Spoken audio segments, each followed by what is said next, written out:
My name is Craig Volland. I'm a member of the All Souls Unitarian Universalist Forum Committee. Welcome to the All Souls UU Church Forum. The forum's mission is to afford a platform for the discussion of significant issues, especially those which involve ethical values in the contemporary world, and also to promote critical thinking. As everyone knows, because of the pandemic, we were no longer holding our forums in person at the church since about 1.5 years now.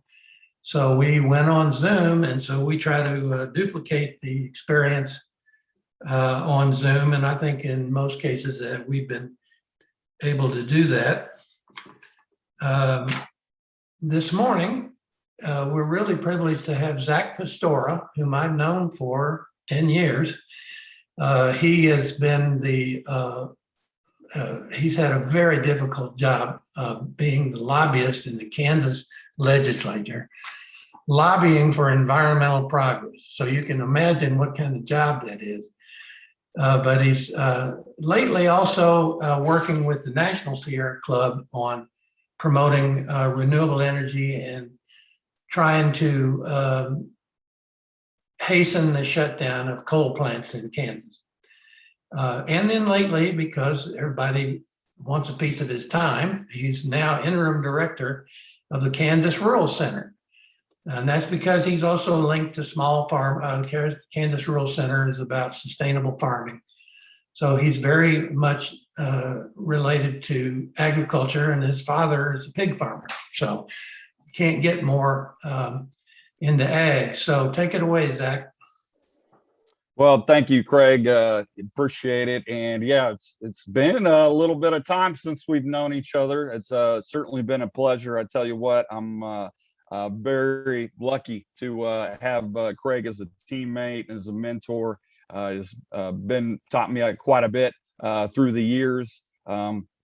About sustainable agriculture, about coal plants, et cetera. So we owe him a number of thanks, local foods, et cetera. So thank you, Craig. Honored to be your colleague, and honored to be with all of you today. Good morning. Appreciate the opportunity to be with you at All Souls Unitarian Universalist Church. Believe it or not, I've actually got the chance to speak with the UU congregation before. I've been part of, not at All Souls, but in Topeka and Lawrence, et cetera. So I really appreciate it. Been up to Unitarian Universalist getaway actually in Minnesota, Star Island, if anyone ever has been up there in Minnesota. But appreciate you having me on this wonderful Sunday. It was nice to have a little bit of rain this morning. If you had a little rain, thought it was fitting to talk water with you. I have some slides that I hope to share with you this morning. Talk a little bit about the importance of water, the challenge ahead of us, and some of the opportunities we can face specifically here in Kansas. So I'll go ahead and share my screen. I'll have a few PowerPoints or a few points to make here, and some ideas to share about what we can do to affect change in Kansas. But of course, a big part of the conversation ought to come from you as far as questions and answers I can provide, and some thoughtful discussion of what we can do. What are we going to do, Kansas? Let's go ahead and dive right in.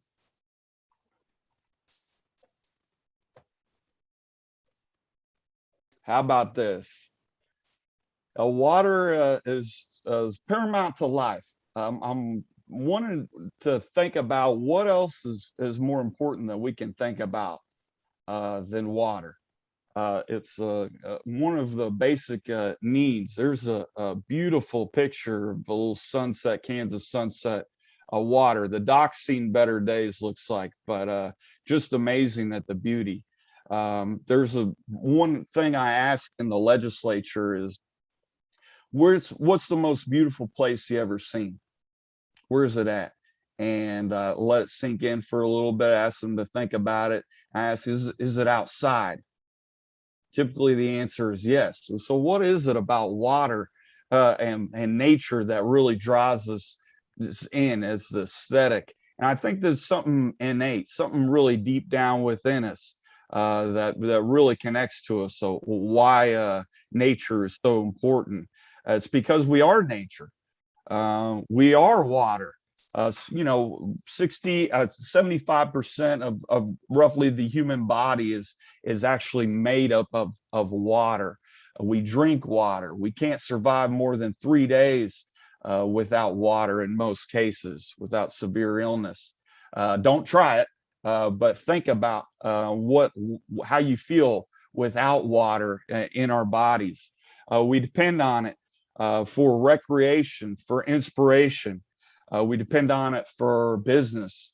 And so really it's a fundamental life, and we often don't exactly realize its full value on a day-to-day basis. We take it for granted, especially here in America, where in most places you can get access to clean drinking water, but that's not always the case for folks around the world, where 1 billion people don't have access to clean drinking water.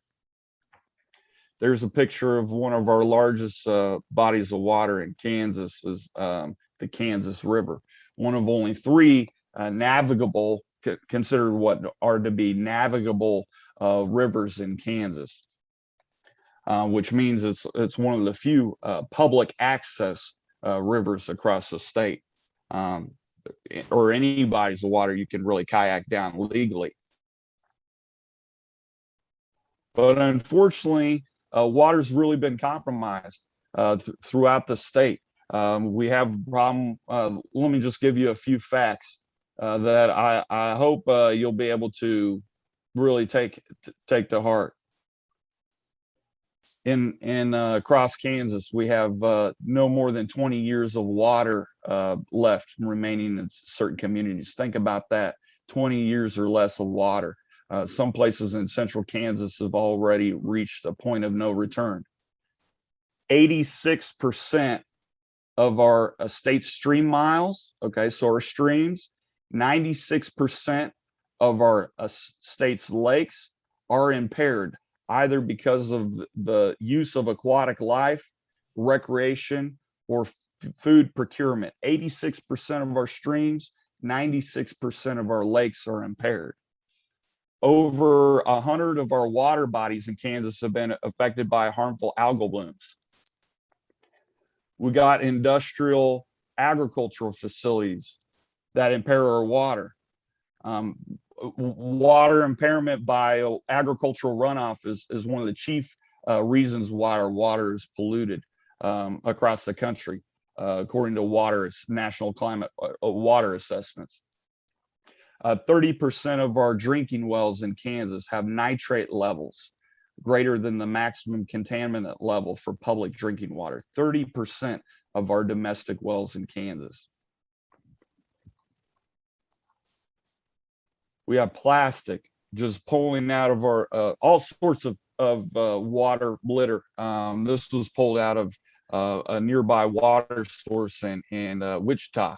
But look at all that. We got mylar balloons, plastic bags, water bottles, glass bottles, just creating a filthy source of water. And you probably realize that across the world, we have large garbage patches in our oceans now because of plastics. And that's just really been in the past 30, 40 years, but it is increasing all the time.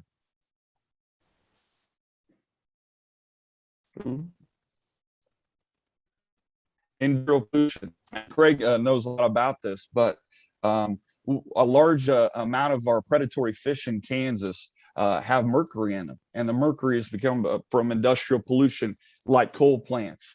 That we use coal for our predominant energy source for decades, and the mercury from the coal plants have shown up. Now we've done some things about that, but since cement plants, etc., produce a large source of pollution that gets into our water and gets taken up by our aquatic wildlife. I got on here in the left you might recognize. Anybody know what that is on the left? The smoke coming from, it's hard to see, but down below is fire on the water. Anybody familiar with that story? Anybody want to jump in there? No? Well, this is Craig. That's the classic story. It's up on the Great Lakes. I don't remember exactly, but That's there was right. the burning river, which was what really propelled the environmental movement and the movement to clean up water. Right, that's exactly right. The Cuyahoga River in Ohio caught on fire in the late 60s, and that's what spawned the first Earth Day. As Craig is talking about, prompted the Clean Water Act and all that. You imagine something so bad, such as the pollution in water actually catches on fire. Just really amazing. And we have our own struggles with water pollution today, but I just ground that in as far as context goes.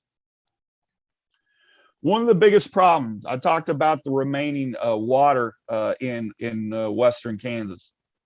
20 years in some places, less of water. Some places are already have to drill deeper and deeper. We're talking about million-year-old water in the Ogallala High Plains aquifer that we're mining at the rate of feet per year, feet of the water. And think about, I have Cuyahoga River, but if any of you have ever been to Lake Erie, anybody been to Lake Erie? We've drained the equivalent 85% or so estimated by scientists. 85% of Lake Erie has been lost underwater, or excuse me, underground in the Ogallala aquifer. Okay, Lake Erie, for those that don't know, is 240 miles wide. 50 miles wide, 240 miles long, however you want to measure that. In some places, 210 foot deep.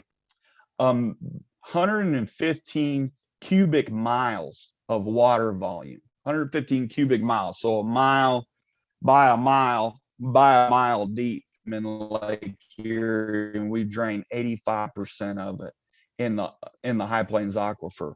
The chief water source for agriculture in the Midwest underground is the High Plains aquifer, which is a larger aquifer compared to the Ogallala. 85% of the state's water in Kansas is used by irrigation. Okay, this is the kicker. A large part of that, as you can see from the picture, is corn. We see crop circles. Anybody been in the plane to go over western Kansas and seen the crop circles? That's what is. They're mining the aquifer to produce a crop in a semi-arid climate out there in southwestern Kansas. 85% of the state's water is used by 15% of the state's farmers. Okay, 15% of the state's farmers, irrigators, use 85% of the state's water. So, in other words, all of the water used by all of the cities and towns in Kansas combined only come up to a fraction that is used by irrigation, predominantly in southwest Kansas. Isn't that amazing? And here's a good example of how it affects stream flow. Okay, there's a picture of the Arickaree River. This is up in northwestern Kansas, 1996. I know it's a little grainy. I kind of expanded it, so that's a little bit. Also, our cameras weren't as good as they are now in 1996. That's it in 2006. 1996, nice perennial stream, Arickaree River there, and then it's gone. Same can be saying for the Arkansas River, southwestern Kansas. Here's the loss of streams. 1961 on the left, and look, almost on the furthest third on the western side of the state. 1994, loss of streams, and even the density of streams looks like it's declining on the right hand side. And why is that? Because as we take more of the water source underground, there's interplay between the surface water and the groundwater. And as dry up the groundwater and the water table under the surface, that takes more moisture out of the surface level. So the predominant reason for the groundwater loss, the loss of streams, is from the groundwater decline, chiefly from irrigation in western Kansas. There's a couple facts about the number of permit holders, but one of the big reasons I put up this slide is the top 150 users of water, 22% of the state's water of that irrigation, or excuse me, of 22% of the irrigation is used by the top 150. That's just really amazing. A lot of times these are large farms. Again, it's a semi-arid climate. And then it's just a general problem of overappropriation of water rights. Here's a graph or a chart of the groundwater decline. As you can see, and this is of Ogallala Aquifer. A lot of the problem is in southwestern Kansas. Again, that's a large part of the irrigation, but there's also a problem in northwest Kansas. We'll talk a little bit more about these, especially in northwest Kansas, they've tried to tackle the issue of groundwater decline. And a key part of that is that the yellow that you see there, a loss of feet from 2013 to 2018, 10 to 20 feet decline. It's right there. Just amazing. And here is the active water right wells in Kansas. So it's no surprise why the water table is going down so much, is because of the overappropriation of water rights to grow predominantly corn. Another problem, I'll get into back to the irrigation, but another big problem of water in Kansas is erosion, water erosion, and what they call stream bank erosion. So you can see the stream on the left. You go back just a few years later, and then there's the erosion of the problem of the stream bank just totally caving in on the right. Got another problem of toxic blue-green algae. That was one of the first slides. This is also known as harmful algal blooms. As I said, over 100 water bodies in Kansas has been affected by harmful algal blooms in the past 10 years. It's really bad stuff. There's not a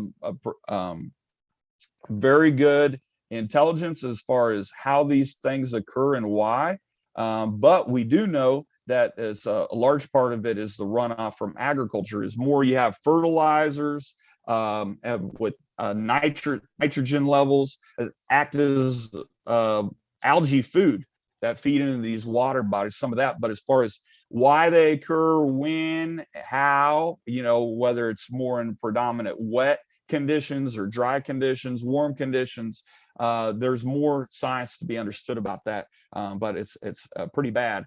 This affects recreational use. It's toxic if it made animals sick and people sick. It's cost a lot in terms of shutdown on 4th of July when Milford Lake was closed.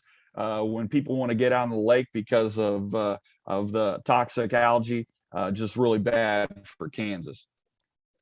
I wanted to touch on sedimentation. Sedimentation is a big issue that the state of Kansas is worried about, again, from that erosion. As we have high water events from flooding, that's only more prevalent these days when we have 100-year and 500-year floods in certain instances, that all that sediment goes from the land, and a big part of it is agriculture, farming, all the way up to the water source, as opposed to having grassland or tree buffers between the water sources. But the sediment gets washed away and goes to our reservoirs. And as this graphic shows, with 50% of Tuttle Creek essentially now is half full of sediment. And that's storage capacity. These reservoirs are key for flood control. They're key for drinking water storage. It also costs us to having to dredge some of these things out. For example, John Redmond Reservoir, where our nuclear plant is based, we spent $20 million of Kansas taxpayer money dredging that reservoir, essentially scooping the sediment out of the lake and putting it on land. For essentially $20 million, bought us to 3.5 years of extra additional water storage. So not a good payback there for John Redmond, but dredging is expensive to begin with. If we have better practices that help the soil stay in place as opposed to running it off through the water, which also compromises aquatic ecosystems in those stream bodies, we'd be much better off having more storage in our reservoirs, having cleaner streams, etc. By 2070, they expect only 10% remaining storage capacity in Tuttle Creek unless we do something about it. Okay, I want to go to a little bit more of what we can do about it, because part of this is talking about the problems, but then of course we got to try to figure out what are our opportunities and what we need to do about it. So I think one of the biggest things we can do about it, just like what we're doing here, talking about what the problems are. This is a group discussing water in Cuba, Kansas. And so, whether it's agriculture, whether it's energy, some of those are the things we need to do, but it starts with discussion and education. We need healthy agricultural practices. So if we're dealing with agriculture is the biggest source of water, it's a big problem as far as contamination and runoff pollution, compromising, one of the chief sources for water impairment. We need to change our agricultural system really substantially. Part of that's going to be growing, less crops that go to fuel and lower energy foods up the food chain, like just for cattle. We can grow more of our fruits and vegetables in Kansas. That we should be eating more on our food plate. USDA recommends half of our food plate to be fruits and vegetables. We need to start growing more of that here in Kansas. 90% of our fruits and vegetables we import on an annual basis. That's not only a lost opportunity for Kansas, that's a top 10 agriculture state, not in fruits and vegetables.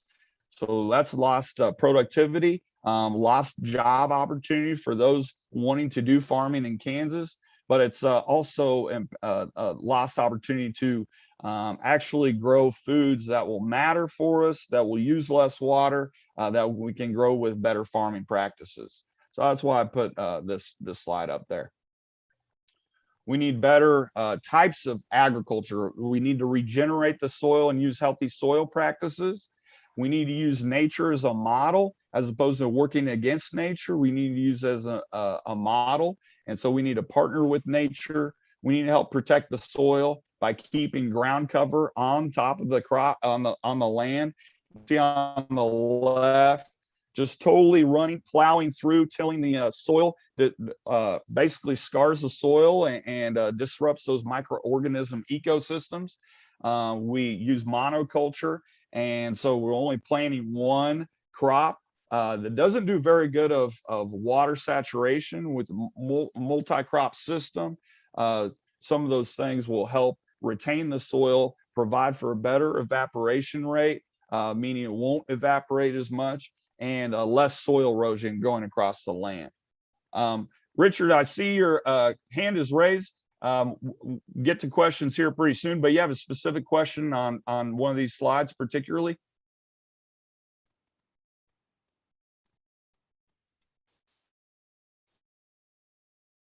Okay. Well, hey, don't lose track of that. Please keep your question. We'll come back to it. Just a few more slides left. And I want to talk a little bit more about some of these issues a little deeper, but just for the purposes of the pictures, I wanted to just a few more left.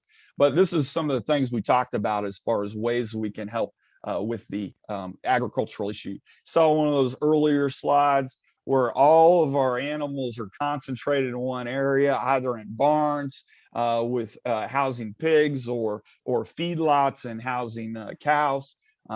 We could put that on a large part of it outside on the land, have them eat through grazing and some of those things, plant riparian and grassland buffer strips, which our Kansas Forestry Department has said is one of our most cost beneficial ways we can reduce not only land erosion from water events, but also water runoff and some of those things. And that's planting grassland strips, 20 feet, 30 feet, 50 feet along every stream or river across the state. So we can slow that water down from carrying the soil. We also keep vegetation on our ground, as I mentioned earlier, and use pollinator strips will help with our pollinators, etc.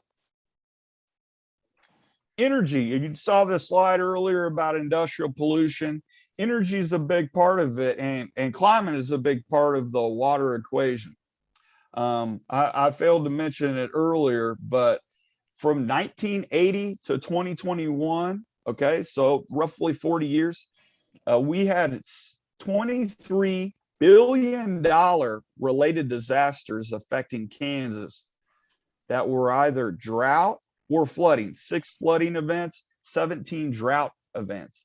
Okay, that's billion-dollar disasters. Okay, so this is costing us, not in terms of natural resource depletion, not in terms of availability of drinking water, but there's an actual monetary cost from these disasters as it impacted our human communities. So I just want to ground that, because as we try to solve the problem, one of the biggest things that we can do is provide more funding. Okay, so we put more funding to state water programs.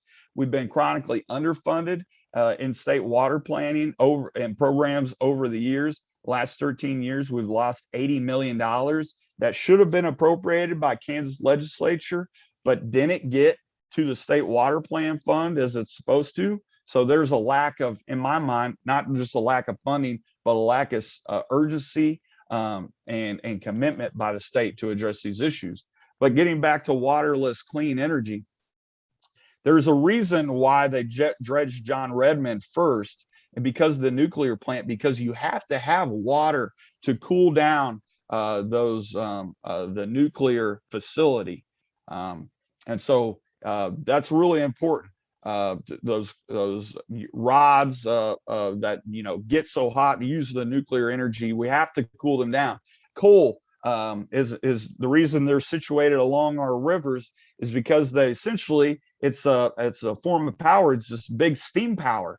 You burn coal, use water to create steam, spin a turbine, there's your coal power.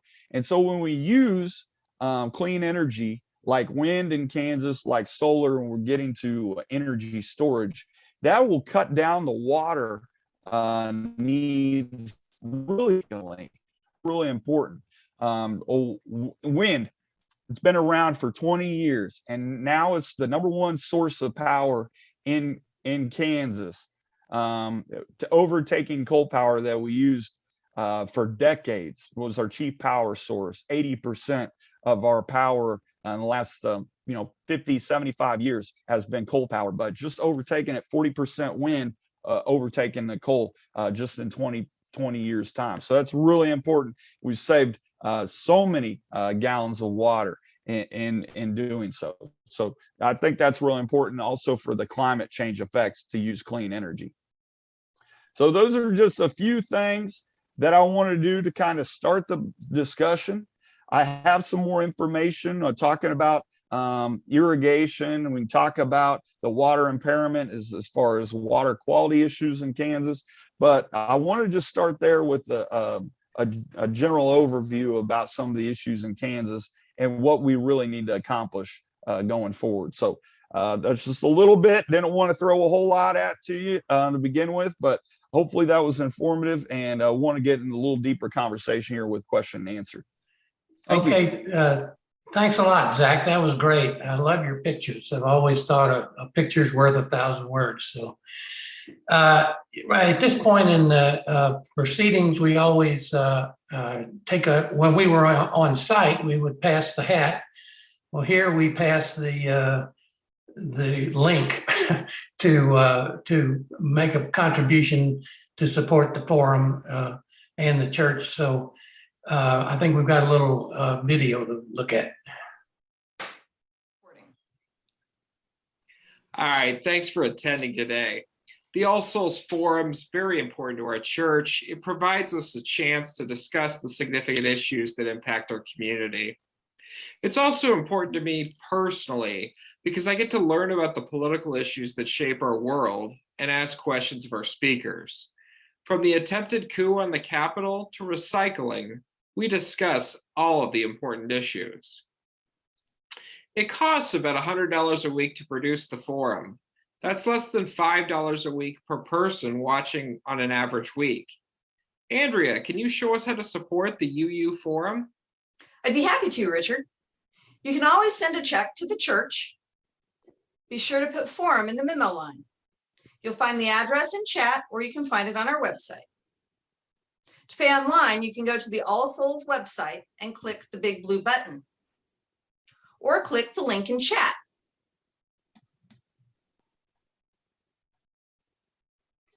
When you get to the giving page, enter the amount that you would like to give.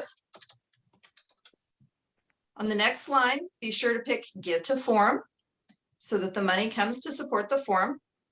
After that, you can choose how often you'd like to give. You can leave it at Give This One Time, or you can pick Give This Weekly, every 2 weeks, monthly, or yearly. I like the idea of making a payment each month. It's just easier to budget. I agree. That's what I usually do. After that, you can choose if you'd like to give with a debit card, credit card, or ACH bank transfer.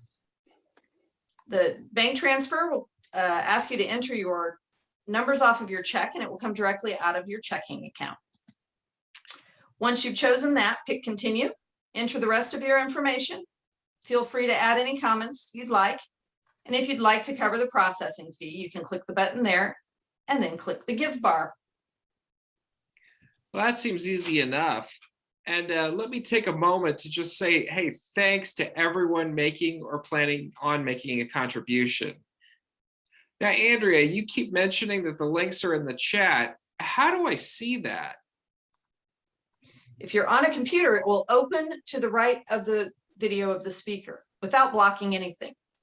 If you decide you're done, you can click the X at the top to close it, and that will not move you out of the meeting. All right. So before we move on to the Q&A, can you please remind everyone how to virtually raise your hand? Of course. Again, bring your mouse down to the bottom of your screen and look for the reactions button with the smiley face on it. Click it and then click anywhere on the raise hand bar. Zoom will put you in queue so that the moderator can call on you in the order your hand was raised. If you want to lower your hand, just repeat the steps and the bar will now have the lower hand option. If you'd like to see where you are in the queue, you can push the participants button and you will see this view showing you the order that you will be called on.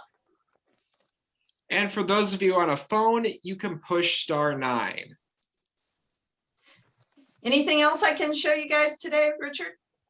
No, I think that covers it. It's time for questions. Okay, I'm supposed to select the folks, and Richard has been waiting with bated breath to ask his question. Yeah, so thanks, Zach. I'm curious with the irrigation and stuff like that that's using up so much of this aquifer, is the problem mostly large corporate farms, or is it also a combination of large corporate farms and more smaller type farms? Yeah, good question, Richard. You know, that's a tough one to answer because some of our family farms are incorporated. So they're kind of farm corporations. So that's a little bit tough one to answer, but we're talking, thousands of acres of farm ground in western Kansas. That's not a small number for a farm out in western Kansas. So these are large tracts. Those circles are on 640 acres for a pivot circle sort of thing. So it kind of depends, but those top users, the 150 top users that use 22% of the irrigated aquifer water are large farms. That I'd say that they've been bigger farms all the time. So I think they are either bigger family farms or farm enterprises with the number of families going on. So so anyway, I don't know if I quite answered your question there. It's a tough one to tackle. Craig, do you know any better? Can you answer that any better? I mean, certainly there's big time industries out there, ethanol industry, like we said, meat packing and slaughterhouse meat processing facilities. Those use a lot of water themselves, but the irrigators, the actual farmers, the corn producers, those are more, I think, on either the family enterprise or the consolidated enterprise. Well, you put your finger on it. It's the problem of growing corn in a semi-arid area. That is, and the corn is not like ending up on your plate. It's ending up in a feed trough somewhere for massive feedlots, or it's being used now to make ethanol. So it's really used for industrial purposes. This is why it's called industrial agriculture. So I think you're right. That's why we have such a large use of water by only 150 users. The next person is Lon Swearingen. What I'd like to ask is about the problem really is the rotation of crops, isn't it? As far as the runoff and other things. If they were rotating the crop, there would be more nutrients in the soil and so forth and so on, instead of putting all those other things in to make our crops look good. That's what I'm. Yeah. No, that's a big part of it is crop rotation, and the fact that we're only rotating just a couple crops for the conventional agriculture rotation, corn and beans, and maybe some wheat in there sometimes. So what that does is, so yeah, you're right. We don't have cover on the land. Those crops are intensive, both in water and in nutrients. And so we have to subsidize that with adding extra fertilizer, oftentimes synthetic fertilizer. That fertilizer washes off and creates the agricultural runoff issue. And then why we get nitrogen in our water sources because of excess fertilizer. So there's that. If you had a better crop rotation, say put oats and peas in the mix, or a different type of cover crop, you can actually add in more nutrition. If you incorporate that material of the crop residue back in the soil, it acts as like a natural green manure. So you wouldn't have to use some of those fertilizers that have water impacts anyway. But it's also crop selection, as I mentioned. We could be growing less intensive agricultural crops out in that area. So they could still make some money off of farming, but not off of farming corn, practically in a semi-arid, desert-like conditions, where they only get 15 inches or rainfall less a year. It's 15 inches or less rainfall a year. Isn't that amazing? And yet they're growing a crop that needs substantially a lot more water than that. I'm not exactly off the top of my head know what the water needs for corn are, but that's why they have to mine the aquifer feet every year in those places. But we're getting better. I mentioned Northwest Kansas. Well, what they've done in the top 9 counties in Northwest Kansas, farmers got together and they said voluntarily that we're all going to cut back. We know the water issue is a problem here. We're all going to cut back 20% of our water use. Okay, everybody said that, because if you don't do it, then someone else isn't going to do it, and then it's like competing again. So well, you know, we're all in this together. It's collective resource. So they decided to cut it 20%.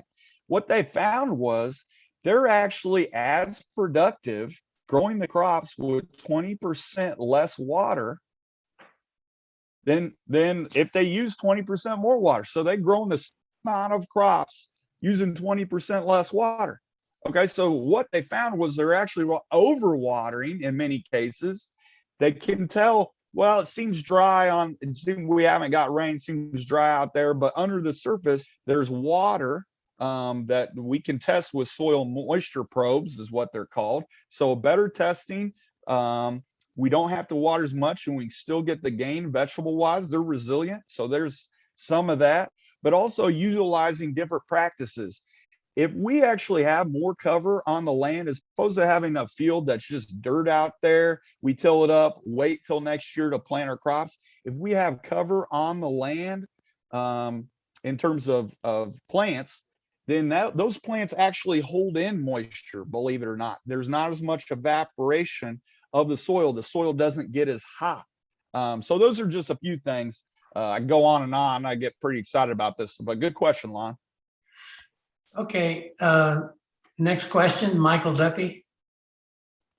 The slide of Kansas that you had showing where in the state had more or less loss of aquifer water was very interesting.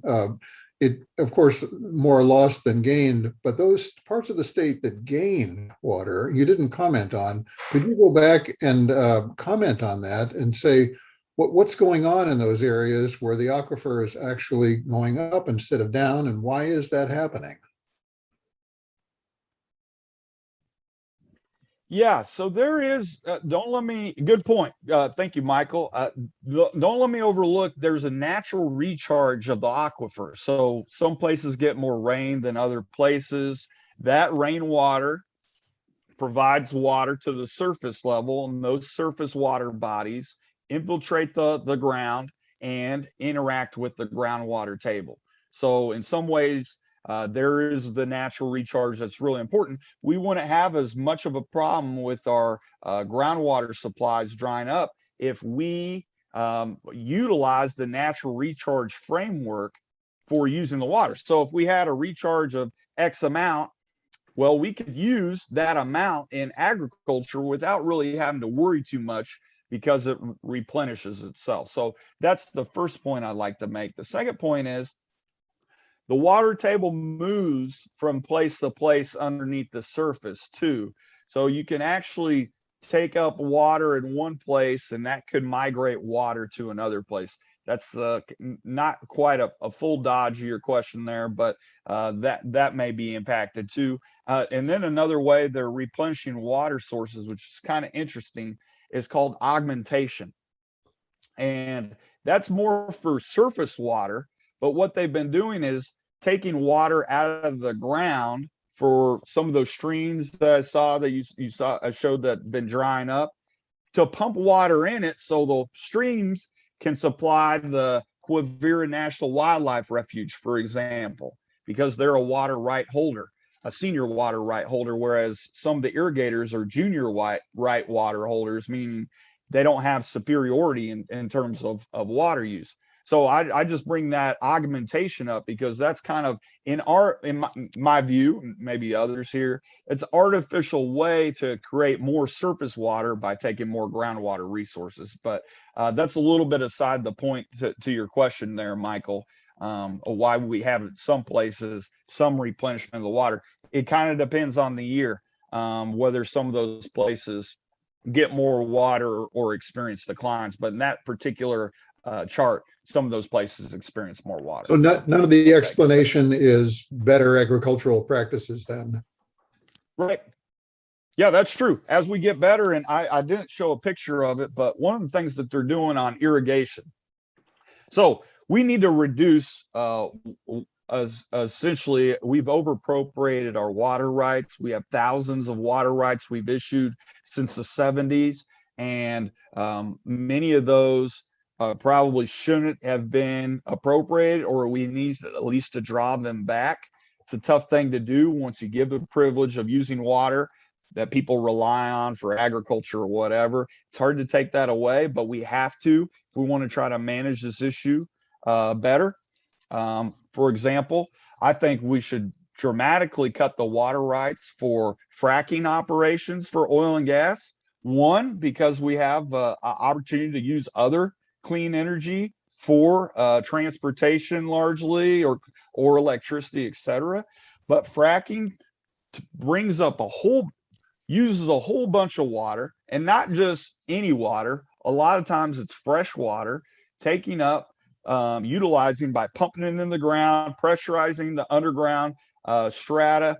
That causes the oil and gas to flow upwards. Oftentimes we only get 1 barrel of oil for every 10 barrels of water, and that's salt water primarily. But then that water is contaminated because we introduced toxic contaminants into it, stimulants for the water to flow back up. Okay, so that's one thing that water is then that wastewater, the use of water, and then the wastewater that we don't recycle it, we dump it, we inject it way back into the ground where it's never used again. Wastewater disposal. Okay, and so anyway, I think we're using precious freshwater resource, but we're also contaminating it so it's never used again. At least with irrigation, that theoretically, the crops get used and all that, but that's a natural water cycle there. With oil and gas operations, with contamination, that water is ruined for good. So Thank you. Okay, how about Karen and Chuck? Yeah, my question is all your information is all around the state of Kansas, but I think many of us, including Karen and I, are from the Missouri side. Just kind of wondering if you have any experience with what's the general picture look like in Missouri? Is it much the same? Or is there any differences in Missouri versus Kansas? I'll leave it open to you. Yeah, good question, Chuck. And I realize most of us are kind of in the Kansas City metro area. One, I'll just start out. Missouri River is considered for the longest time one of the most contaminated rivers in the country. So there's that to start. Missouri also has the problem of industrial pollution, factory farms, some of those things. They do have a benefit of more water recreational access. By nature, a lot more streams flow and opportunities for kayaking, canoeing, etc. So I point that out about Missouri. But for the Kansas City metro area, more of our issue with water is going to be flooding. Okay, I put up the picture, and actually Renee commented that looks like Westport, and Westport is has significant flooding issues. But the flooding issues that we experienced in 2019, for example, not too distant of a memory, pre-pandemic, granted, but not too far if we remember that. That extreme flooding actually impaired drinking water sources because you have an onrush of water. The water treatment plants get compromised, and so then it becomes a drinking water problem.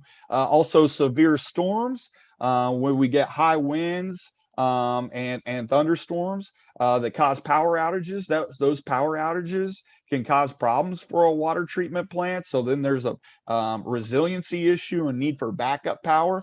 But just generally, I don't think the problem changes too much. There's less drought opportunity. There is more of a heat island effect because of the urban environment there, and that can create problems with water issues and need for drinking water for our communities. You got the urban runoff issue, stormwater issue, but hopefully that gives you a little sense, a little bit of distinction there. I haven't heard of any harmful algae. I know we've had harmful algae in Leavenworth County here where I'm out. So that's not too far away from the metro area, but zebra mussels in Wyandotte County Lake and some of those things. Carol Fields. My father had Texas farmland, one section, and it was rotated. It was a drier area, I think. I think it's Ogallala water still down there. And they irrigated it in the 60s probably, and then quit doing it in the, I don't know, 20 years later. So from that perspective, I'm wondering, and it was, just an individual family, but the operator no doubt had sections from a bunch of other people and some land of his own when he was doing it. But he gave it up as cotton came in. So that seemed to be what was happening down there. So I wonder if Kansas is going to get at least smart enough to rotate, like it was, let's see, it was alfalfa, wheat, and the corn that isn't corn, the dark brown stuff. I can't think of the name. Milo. Milo, yeah, in rotation. So is Sort of. Kansas more ripe for that? Is that happening? Are corporate companies taking advantage of that, or your other mitigation, that slide you had with all the options, or large corporate? I think family corporate, they have that ownership, so some of them are probably making changes ahead. And was that northwest area, did it include corporate that wasn't family large spaces when they made that pact? And is anybody else doing that? Any other areas on the way?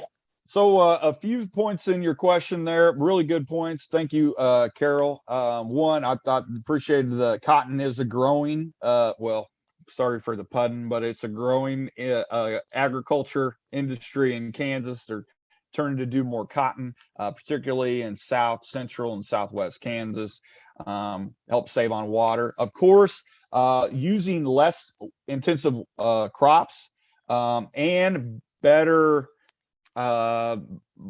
plant crop selection. So they're trying to use corn that uses less water. So genetically modified or plant breeding to help tackle some of those things.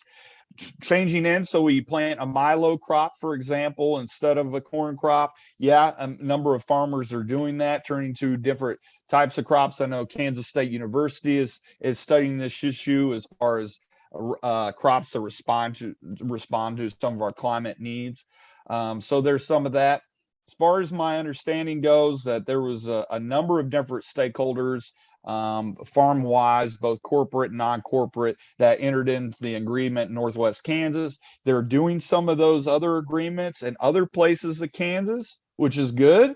They've tried it in Southwest Kansas. They've had more luck in the kind of central part of Kansas.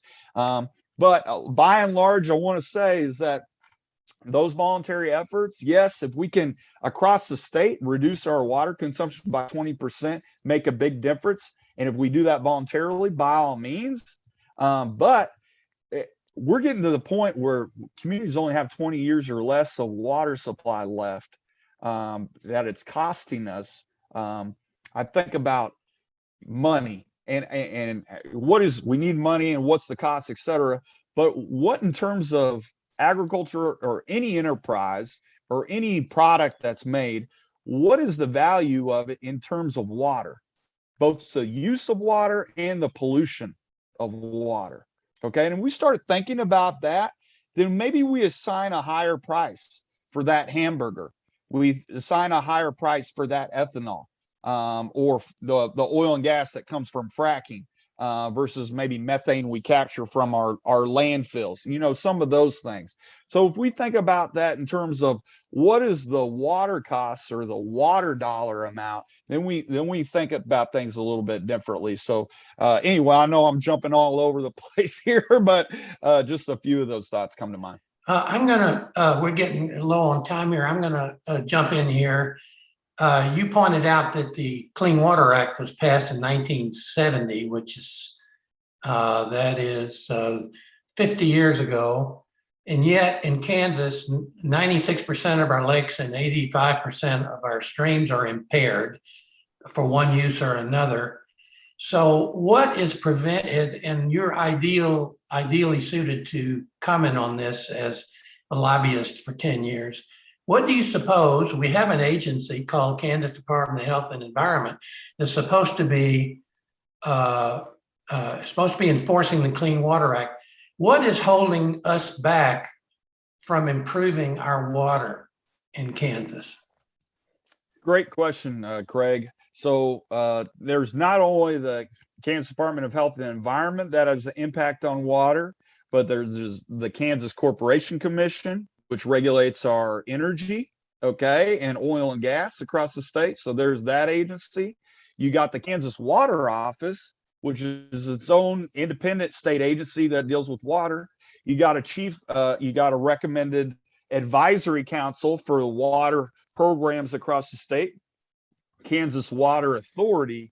So and then you got Kansas Department of Agriculture, Division of Conservation, which actually gets the most funding for water programs across the state, is my understanding. So you got all of those entities having to deal with the same issue of water. And so if there's a question that I think our legislative leaders are reckoning with, is that too many agencies that have a small focus, a small interest in the water? Should there be a more consolidated approach to our water resource management in the state? So there's some of that. Then there's another thing where, well, there's funds that go into the state water plan fund, but I mentioned those funds have been underfunded over the past 13 years to the tune of $80 million.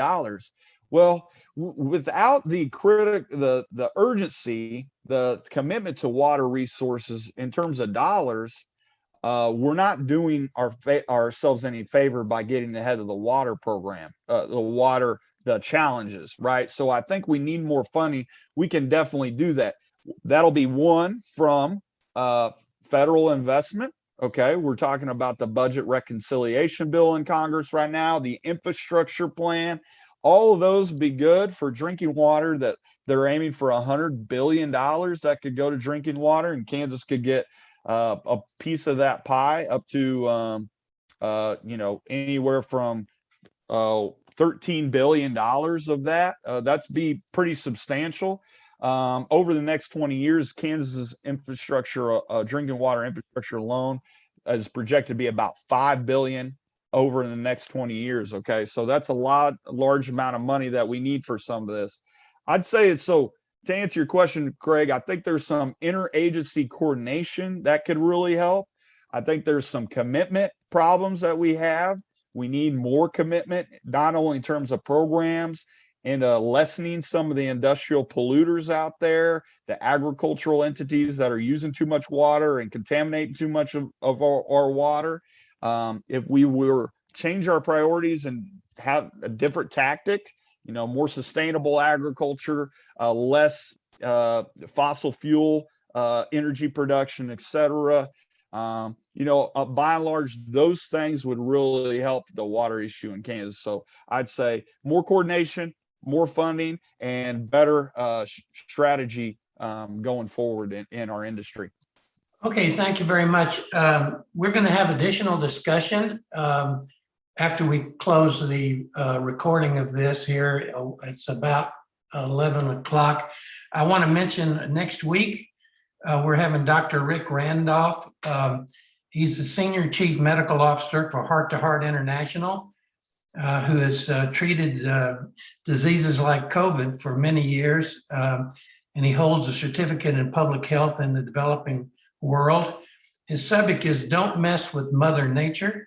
He will explain how harming the environment creates epidemics and how climate change and these pandemics are interconnected. So that is a powerful program coming up next week.